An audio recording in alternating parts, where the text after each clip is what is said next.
Hello, I'm Fee and welcome to day 16 of our Advent Calendar devotions. The reading is from Luke chapter 2 verse 10 and our title is Do Not Be Afraid. But the angel said to them, Do not be afraid, I bring you good news that will cause great joy for all the people. So centre stage we have an angel speaking. We know from the previous verse 9, which helps us set the scene, that the angel was surrounded by the dazzling brightness of the glory of the Lord. And speaking to whom? Shepherds watching over their sheep. Let's take ourselves back to that night on the hillside and be a fly on the wall. These shepherds, rough, uneducated and probably quite stinky men, would have been minding their own business, looking after their flocks, passing the time, keeping warm, chatting and possibly dozing when this most unexpected event occurred. We're told in verse 9 that they were terrified. Too right, it would have been the most almighty shock. Hearts pounding, probably shielding their eyes in the dazzling brightness and wondering what was happening. The angel immediately says, Do not be afraid. Such a clear instruction to ease their minds.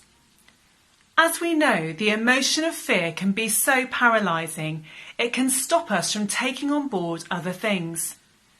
Do not be afraid is a clear command. The angel wants to tell them something so important, he doesn't want fear to stop them from hearing it. Let's look at what he goes on to say. I bring you, yes, you smelly, ordinary, lowly shepherds, good news. Let's pause there. Without wanting to create a spoiler, I think it's helpful to understand what that good news is.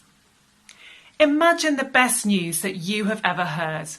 That you've passed a vital exam, perhaps getting a clear test result from a medical investigation.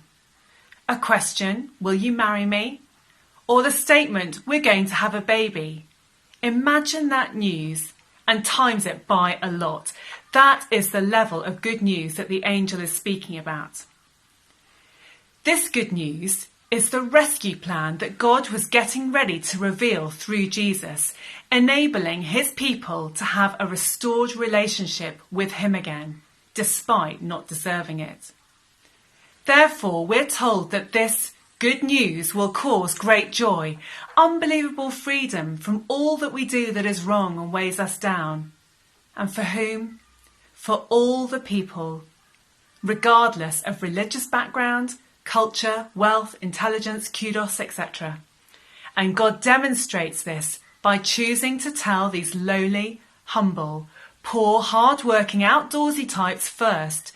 God really does turn expected norms on their head.